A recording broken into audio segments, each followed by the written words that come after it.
Sir, Jackie success ಹಿಂದೆ Appu sir ಅವರ ವ್ಯಕ್ತಿತ್ವನೇ ಒಂದು ದೊಡ್ಡ ಸಾತಾಗಿ ನಿಂತ್ಕೋತಾ ಅಂತ.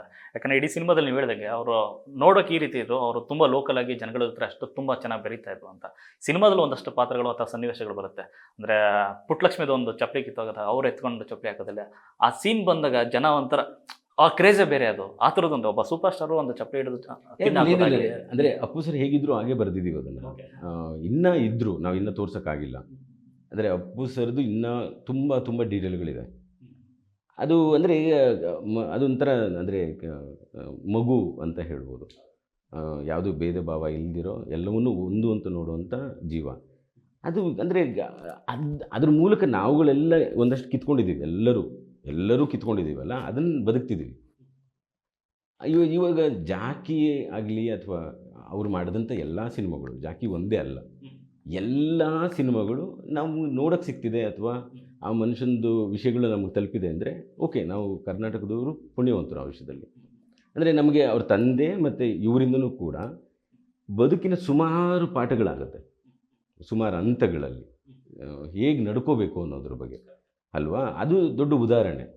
ನಮ್ಮ ಬಗ್ಗೆ ಏನಂದರೆ ಅವರು ಒಡನಾಟದಲ್ಲಿ ಒಂದಷ್ಟು ಸಿನಿಮಾಗಳಾಯಿತು, ಇಷ್ಟು ದೊಡ್ಡ ಟೆಕ್ನಿಷಿಯನ್ ಬಳಗ ಜೊತೆಗೆ ಹೋಗಿ ಒಂದು 5-6 ವರ್ಷ ಜೊತೆಗೆ ಬದುಕಿ ಸಿನಿಮಾಗಳು ಮಾಡಿ ಹಿಟ್ಟು ಫ್ಲಾಪ್ಗಳು ನೋಡಿ ಅಂದರೆ ಫೋನ್ಗಳಲ್ಲಿ ಈ ಸಿನಿಮಾ ಹಿಂಗಾಯಿತು, ಅಯ್ಯೋ ನಾವೇನೋ ಅಂದ್ಕೊಂಡಿದ್ದೋ ಹಿಂಗಾಯಿತು, ಅಥವಾ ಇದು ತುಂಬ ಚೆನ್ನಾಗಾಯಿತು, ಅಥವಾ ಈ ಸಾಂಗ್ ಹೀಗಿತ್ತು.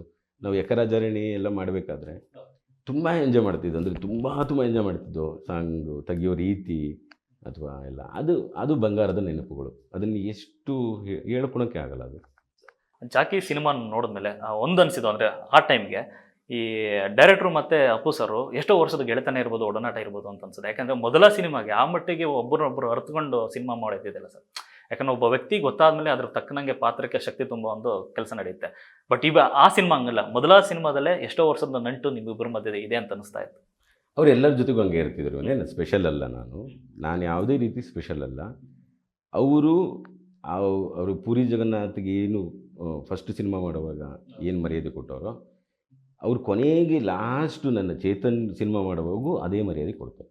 ಓಕೆ, ನಮ್ಮಲ್ಲಿ ಎಲ್ಲರಲ್ಲೂ ಅವ್ರ ತಂದೆ, ಅವರು ದೊಡ್ಡವರು ಹೇಳ್ಕೊಟ್ಟಿರೋ ಸಂಸ್ಕಾರ ಹಂಗೆ ವರ್ಕ್ ಆಗುತ್ತದು. ಏನಂದರೆ ಅವ್ರಿಗೆ ಭೇದ ಭಾವ ಇರಲಿಲ್ಲ ಹಂಗೆ. ಅಂದರೆ ನೀನು ನಾಳೆ ನೀನು ಡೈರೆಕ್ಟ್ ಮಾಡಿದ್ರು, ನೀನು ಹೇಳೋ ಪ್ರತಿ ಲೈನೂ ಹಂಗೆ ಕೇಳಿಸ್ಕೋತಾರೆ ಅವರು.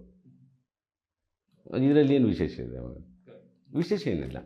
ಆದರೆ ನನಗೆ ಟೂಲ್ ಅಂತ ಸಿಕ್ಕಿದಾಗ ಓಕೆ, ಏನಂತ ಅಂದರೆ ಒಂದು ವಿಷಯನ ಹೇಳೋಕ್ಕೆ ಒಬ್ಬ ವ್ಯಕ್ತಿ ಸಿಗೋದಿದೆಯಲ್ಲ, ಆ ಎಂಡ್ ನಮಗೆ ಸಿಕ್ಕಿತ್ತು ಅವಾಗ.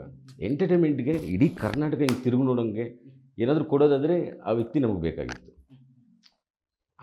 ಅದು ಇವತ್ತು ಮೈ ನಡಗುತ್ತೆ ಅಂತ ಕೆಲವು ವಿಷಯಗಳು ಹೇಳೋಕ್ಕೆ ಆ ವ್ಯಕ್ತಿ ಇಲ್ವಲ್ಲ ಅಂತ ಅನ್ಸುತ್ತಲ್ಲ, ಆ ಥರ.